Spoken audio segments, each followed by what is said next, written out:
ആഗ്രഹിച്ചാല് മുന്നിൽ പ്രത്യക്ഷപ്പെടില്ലല്ലോ. എന്നാ ഒട്ടും പ്രതീക്ഷിക്കാത്ത നേരത്ത് മുന്നിൽ പുഞ്ചിരിയോടെ വരികയും ചെയ്യും.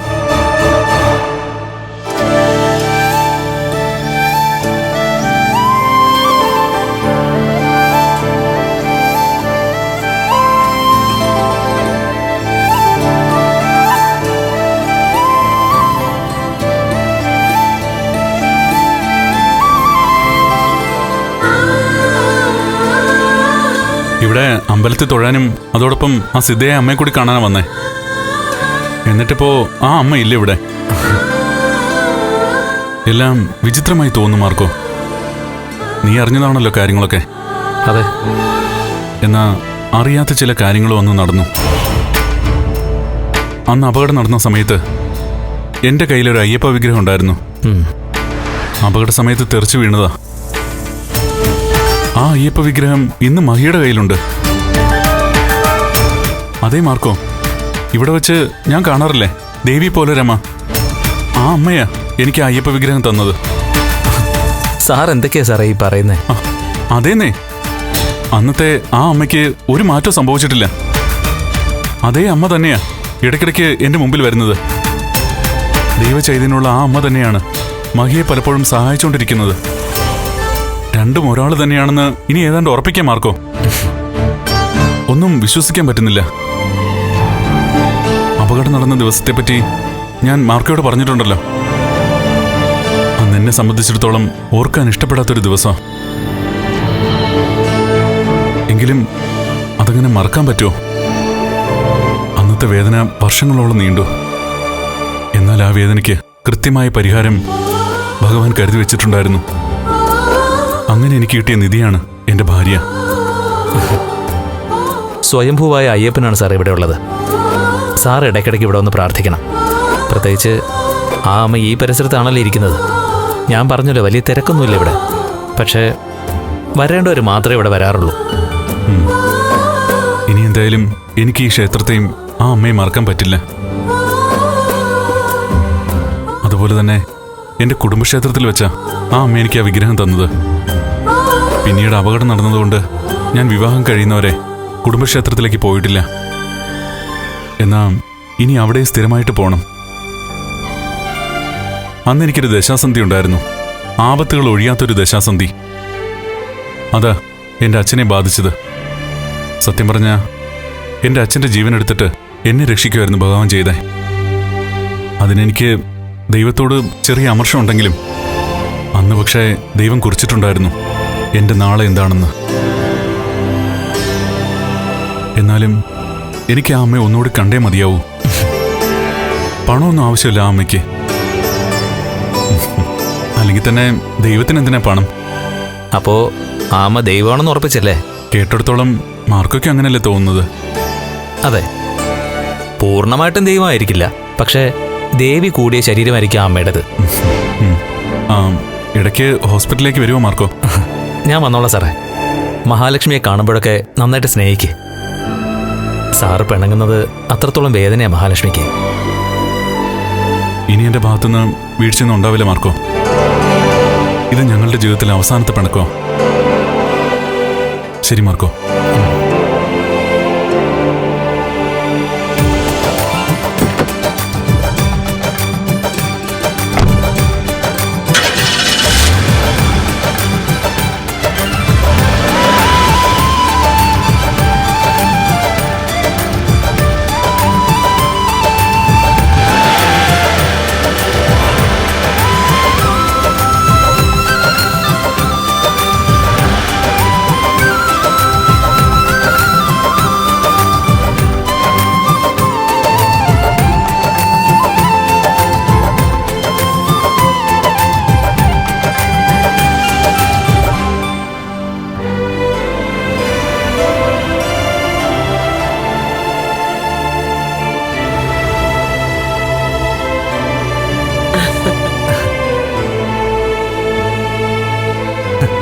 ഒരാൾ അമ്മയെ തിരക്കി നടക്കുക. കണ്ണമ്മോനല്ലേ? ഞാൻ കണ്ടായിരുന്നു. കണ്ണൻ കാണാതിരിക്കാൻ ഞാൻ മറിഞ്ഞു നിന്നതാ. കണ്ണൻ സാറിനും അച്ഛനും അപകടം ഉണ്ടായ ദിവസം സാറിന്റെ കയ്യില് അമ്മ ഒരു അയ്യപ്പ വിഗ്രഹം കൊടുത്തിട്ടുണ്ടായിരുന്നോ? ആ, കൊടുത്തിരുന്നു. ആ വിഗ്രഹമല്ലേ അപകടം നടന്ന സമയത്ത് മോന്റെ കയ്യിൽ നിന്ന് തെറിച്ചു പോയതും അത് പിന്നീട് മഹാലക്ഷ്മിക്ക് കിട്ടിയതും? അതൊക്കെ ഇന്ന് കണ്ണമ്മോൻ തിരിച്ചറിഞ്ഞില്ലേ? തിരിച്ചറിഞ്ഞെന്ന് മാത്രമല്ല, എല്ലാം കണ്ണൻ സാറിനൊരു അത്ഭുതമായിട്ട് മാറിയിരിക്കുക. ഇനി അതുപോലെ എന്തെല്ലാം അത്ഭുതങ്ങൾ അവരുടെ ജീവിതത്തിൽ നടക്കാനിരിക്കുന്നു. നിന്റെ കയ്യില് ഞാനൊരു വേല് തന്നിട്ടില്ലേ മോനെ? അതുപോലെ തന്നെയാണ് ആ മോന്റെ തറവാട്ടിൽ പൂജാമുറിയിലിരിക്കുന്ന അയ്യപ്പ വിഗ്രഹവും. അത് ഞാൻ കൊടുത്തതാ. അത് കയ്യിലുള്ളിടത്തോളം കാലം അവരെ ആർക്കും ഒന്നും ചെയ്യാൻ പറ്റില്ല. അല്ല, അപ്പൊ അത് കയ്യിൽ നിന്ന് പോയാലോ? പോയാൽ എന്ത് സംഭവിക്കുമെന്ന് ഞാൻ പറയാതെ തന്നെ നിനക്കറിയാലോ. അന്നൊരു ദുഷ്ടൻ നിന്നെ കാറിടിച്ച് വീഴ്ത്തിയപ്പോ നിന്റെ പോക്കറ്റിൽ നിന്നും ആ വേല് തെറിച്ചു പോയില്ലേ? അന്ന് നീ കൂടുതൽ അപകടം കൂടാതെ രക്ഷപ്പെട്ടത് മഹാഭാഗ്യം കൊണ്ടാ. അതുപോലെ തന്നെ അവരുടെ പൂജാമുറിയിലിരിക്കുന്ന അയ്യപ്പ വിഗ്രഹവും എടുത്തു കളയാൻ ചില ശ്രമങ്ങളൊക്കെ നടത്തിയതാ. അതൊന്നും നടന്നില്ല. പിന്നെ പുഴയിലെറിഞ്ഞതാ ലക്ഷ്മി മോളുടെ അനിയത്തി. അന്നും ഞാനത് തിരികെ കൊണ്ട് കൊടുക്കുകയായിരുന്നു. രണ്ടാളും കാണുന്ന അമ്മ ഒന്ന് തന്നെയാണെന്ന് ഇപ്പൊ ഏതാണ്ട് കണ്ണൻ സാർ ഉറപ്പിച്ചു കഴിഞ്ഞു. ഉറപ്പിച്ചിട്ടുണ്ടെങ്കിലും ഞാൻ ഇന്നുവരെ രണ്ടാളും ഒരുമിച്ചുള്ളപ്പോ പോയിട്ടില്ലല്ലോ മാർക്കോ. അതുകൊണ്ട് നേരിയ ഒരു സംശയം എപ്പോഴും കിടക്കും. എന്താ അങ്ങനെ എത്താത്തത്? എത്തണം. നിന്റെ കൂടെ വേറൊരുത്തനും നടക്കുന്നില്ലേ? എപ്പോഴെങ്കിലും അവൻ എന്നെ കണ്ടിട്ടുണ്ടോ? കാണേണ്ടവർ മാത്രമേ എന്നെപ്പോലുള്ള അമ്മമാരെ കാണൂ. മഹാലക്ഷ്മിയുടെയും കണ്ണന്റെയും കുഞ്ഞിന്റെ ജനനം കുറച്ച് കഠിനമായിരിക്കും. അമ്മേ, തടസ്സങ്ങൾ ഉണ്ടാവോ? ഉണ്ടാവുമെന്നാ കരുതുന്നേ. അപ്പോ അതിന് പരിഹാരമൊന്നുമില്ല അമ്മേ? എന്ന് ചോദിച്ചാ പ്രാർത്ഥന തന്നെ പരിഹാരം. ഇതിനോടകം തന്നെ ആ മോളുടെ ജീവിതത്തിൽ എന്തെല്ലാം ആധിയും വ്യാധിയും ഉണ്ടായി. എന്തുണ്ടായാലും കുഴപ്പമില്ല, അതെല്ലാം ആ കുട്ടിയുടെ മനസ്സിന് താങ്ങാൻ പറ്റും. പക്ഷേ ഭർത്താവ് പിണങ്ങിക്കഴിഞ്ഞാൽ അതൊരു കാരണവശാലും മഹാലക്ഷ്മിക്ക് സഹിക്കാൻ പറ്റില്ല. കഴിഞ്ഞ ജന്മത്തിലും അവര് നല്ല ഭാര്യാഭർത്താക്കന്മാരായിരുന്നു. സ്നേഹിച്ച് കൊതി തീരാത്തവരായിരുന്നു. ആ സ്നേഹത്തിന്റെ ബാക്കി അവര് ഇപ്പൊ അനുഭവിച്ചുകൊണ്ടിരിക്കുന്നേ.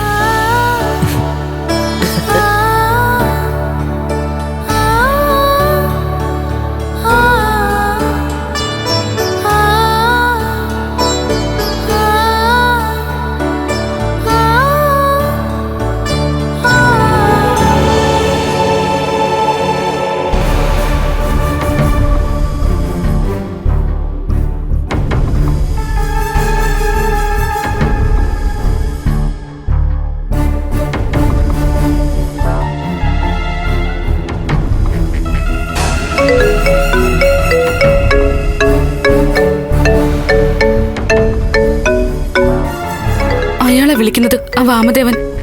ഓ, 10 ലക്ഷം രൂപ ആവശ്യപ്പെട്ടുകൊണ്ട് വിളിക്കായിരിക്കും അല്ലേ? അതെ. ഇങ്ങോട്ട്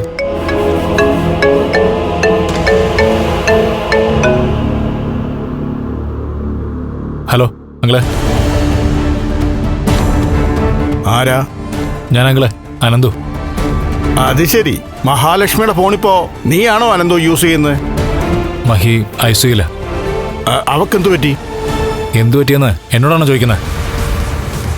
മഹിയുടെ പ്രഷർ കൂട്ടിയത് നിങ്ങൾ ഒറ്റൊരുത്തനാ. ഞാൻ മനഃപൂർവ്വം ഒന്നും ചെയ്തിട്ടില്ല. എന്റെ ഗതികേട് കൊണ്ട് ഒരു ഡിമാൻഡ് ഞാൻ മുന്നോട്ട് വെച്ചെന്നേ ഉള്ളൂ. അതിന്ന് പിന്മാറാൻ ഞാൻ തയ്യാറല്ല. എനിക്ക് നിങ്ങളൊന്ന് കാണണം. അതിനെന്താ, കാണാമല്ലോ. എവിടെ വരണം? ഞാനിവിടെ സിറ്റി ഹോസ്പിറ്റലിൻ്റെ അകത്തുണ്ട്. പുറപ്പെടുമ്പോൾ നിങ്ങൾ വിളിച്ചാൽ മതി. എത്തേണ്ട സ്പോട്ട് ഞാൻ പറഞ്ഞുതരാം.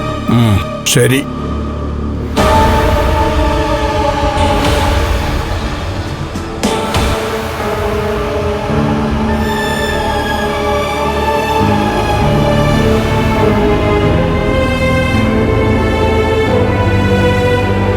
നിന്റെ അമ്മാവനിപ്പോൾ വിളിച്ചിട്ട് വെച്ചേ ഉള്ളൂ. അയാൾ മഹിയെ ബ്ലാക്ക് മെയിൽ ചെയ്തിരിക്കുക. നിന്നോട് ഉണ്ണിയോട് സത്യം പറയാതിരിക്കാൻ 10 ലക്ഷം കൊടുക്കണമെന്നാണ് പറഞ്ഞിരിക്കുന്നത്. കിട്ടിയ അവസരം അയാൾ മുതലാക്കുകയാണല്ലേ? മേഘനെ ജനിപ്പിച്ച അച്ഛനല്ലേ?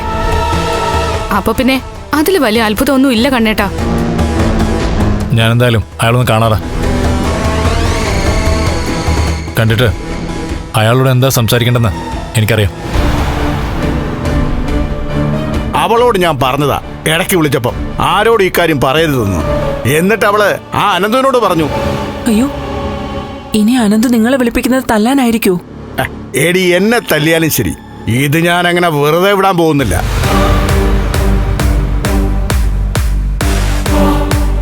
എനിക്ക് തരാമെന്ന് പറഞ്ഞ തുക മഹാലക്ഷ്മി തന്നേ പറ്റൂ. എടി, ഇനി ചിലപ്പോ അനന്തു വിളിക്കുന്നത് 10 ലക്ഷം അവൻ തരാമെന്ന് പറയാനായിരിക്കും. അവനെ ലേഖയൊക്കെ സംബന്ധിച്ച് 10 ലക്ഷം വളരെ നിസ്സാരവാ. അവന്റെ കയ്യിലും കാശിഷ്ടം പോലെ ഉണ്ടല്ലോ. അങ്ങനെയെങ്കിൽ പ്രതാപനാണ് വിശ്വനാഥനെ വണ്ടിയിടിച്ചു കൊന്നതെന്ന് ഉണ്ണിയോടും ദുർഗയോടും കണ്ണനോടും പറയാതിരിക്കാൻ വേണ്ടിയിട്ട് ഞാൻ ലക്ഷങ്ങൾ വാങ്ങിച്ചെടുക്കൂടി. മഹാലക്ഷ്മിയെ അനന്തൂനെ ഞാൻ എന്റെ കറവപ്പശുക്കളാക്കി മാറ്റുവടി. നിങ്ങൾ കൂടുതൽ സ്വപ്നങ്ങൾ നെയ്തു കൂട്ടാതെ ഇപ്പൊ തരാമെന്ന് പറഞ്ഞ 10 ലക്ഷമെങ്കിലും വാങ്ങിച്ചെടുക്കാൻ നോക്ക്. എന്നാ പിന്നെ ഞാൻ അനന്തൂനെ ഒന്ന് കണ്ടിട്ട് വരാം.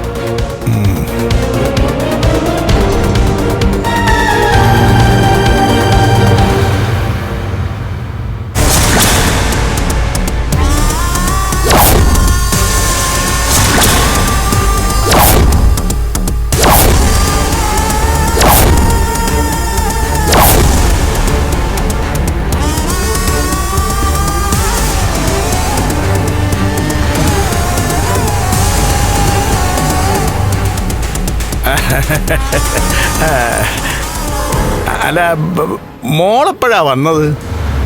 ഞാനിപ്പോ ഇങ്ങോട്ട് വന്നതേ ഉള്ളൂ. എന്താ മോളെ ഒരു മുന്നറിയിപ്പും ഇല്ലാതെ? അതവിടെ നിക്കട്ടെ. അപ്പോ എനിക്ക് എത്ര തരും? എന്ത്? അല്ല, അമ്മാവന് 10 ലക്ഷം കിട്ടിയാൽ അതിന്ന് എനിക്ക് എത്ര തരുന്നാ ഞാൻ ചോദിച്ചത്.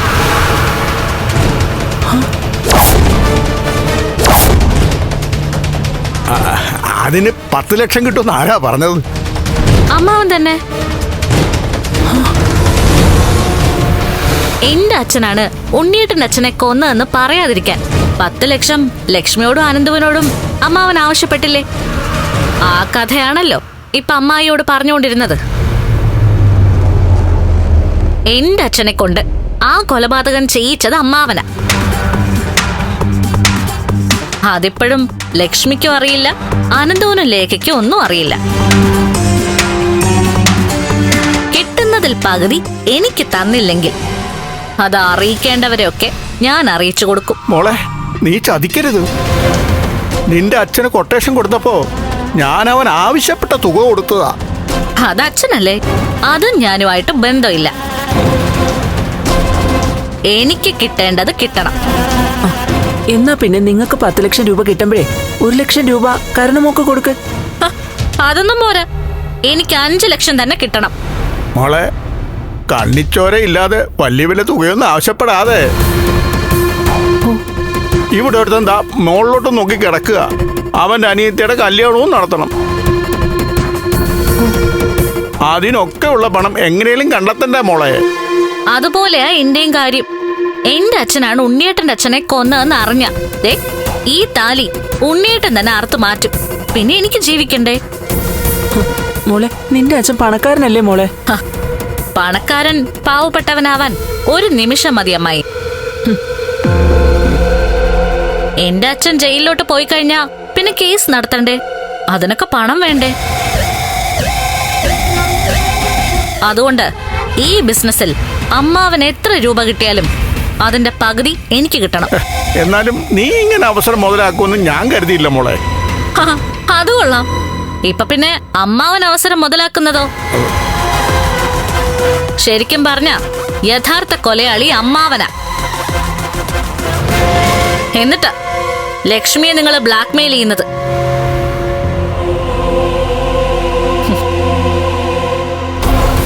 ഇതുപോലെ കുറുക്കന്റെ ബുദ്ധിയുള്ള ഒരാളിനെ ഞാൻ ഇതുവരെ കണ്ടിട്ടില്ല. പാവം എന്റെ അച്ഛൻ. ആ സംഭവത്തിന്റെ പേരില് ഇനി അനുഭവിക്കാൻ ഒന്നുമില്ല.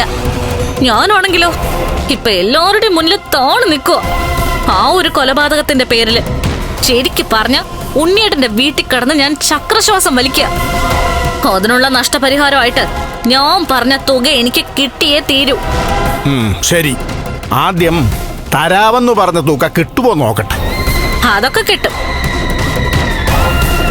ഇനി കിട്ടിയിട്ട് അത് കിട്ടിയില്ല എന്ന് പറഞ്ഞ അമ്മാവന്റെ കയ്യില് ആ തുക നിൽക്കത്തില്ല അമ്മാവ. ശരി ശരി, എന്നാ പിന്നെ പാതി തരാം. ശ്രീമന്തിനി, ഞാൻ പോയിട്ട് വരട്ടെ.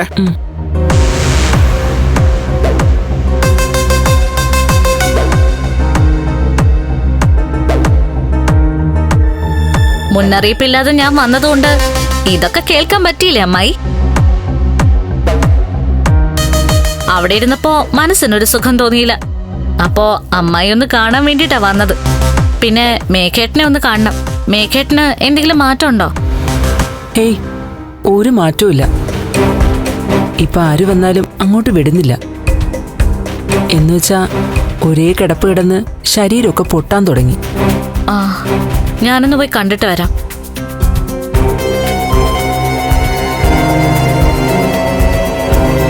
ഇവളച്ഛന്റെ മോള് തന്നെ. എന്തെങ്കിലും പറഞ്ഞായിരുന്നോ അമ്മായി? ഏയ്, ഒന്നും പറഞ്ഞില്ല. അല്ല, മോളുടെ അച്ഛൻ എന്തെങ്കിലും മാറ്റം ഉണ്ടോന്ന് ചോദിക്കുകയായിരുന്നു. മാറ്റം ഉണ്ടായാൽ അമ്മാവന്റെ ഈ ബ്ലാക്ക് മെയിലിംഗ് നടക്കും. അല്ലെങ്കിൽ എന്റെ അച്ഛൻ തന്നെ പറയേണ്ടവരോട് എല്ലാ സത്യവും പറയും. എന്റെ അച്ഛനാണ് ഉണ്ണിയേട്ടന്റെ അച്ഛനെ കൊന്നതെന്ന്. മാത്രമല്ല, കൊല്ലിച്ചത് അമ്മായിയുടെ ഭർത്താവാണെന്നും പറയും.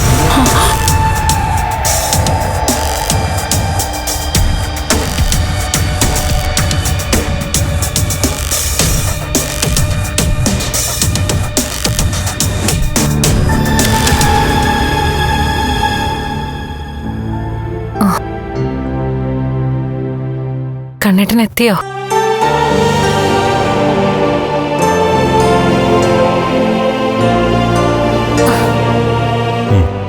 എന്റെ അമ്മാവൻ ബ്ലാക്ക് മെയിലിംഗ് തുടരുകയാണല്ലേ?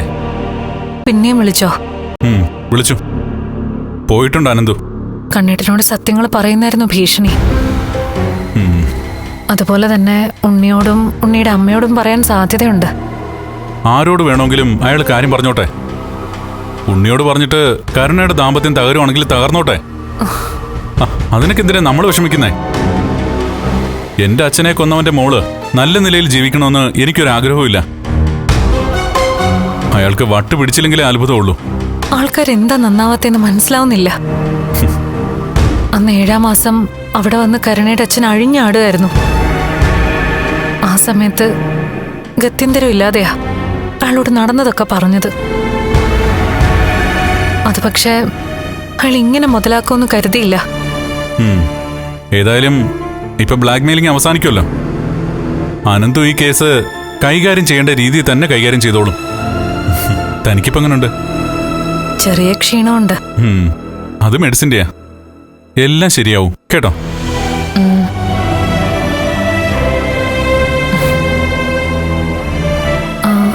അമ്മ വന്നോ? വരണ്ടാന്ന് പറഞ്ഞു. താൻ ഐസിയുലാണെന്ന് പറഞ്ഞു. എന്താ അമ്മയെ കാണാൻ തോന്നുന്നുണ്ടോ? ഏയ് വേണ്ട, ഇങ്ങോട്ട് വന്നിട്ടും കാര്യമില്ലല്ലോ. വരണ്ടാന്ന് പറയണമെന്ന് കരുതിയിട്ടാ ചോദിച്ചത്. അമ്മ ഇപ്പൊ പ്രാർത്ഥനയിലായിരിക്കും. ആ പ്രാർത്ഥന നല്ലതാ കണ്ണേട്ടാ.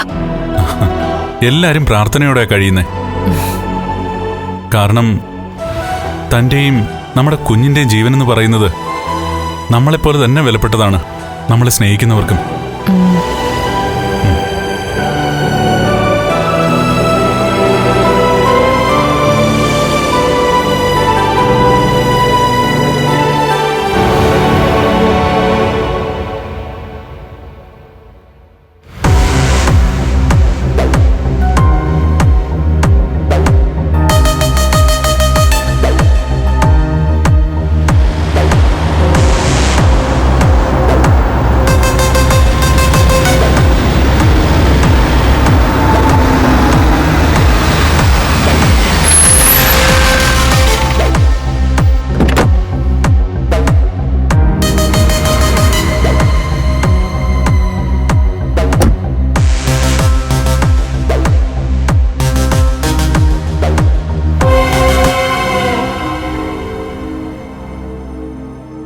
അവള് ഹോസ്പിറ്റലാണെന്നൊക്കെ പറഞ്ഞത് സത്യമാണോന്ന് എനിക്ക് സംശയമുണ്ട്.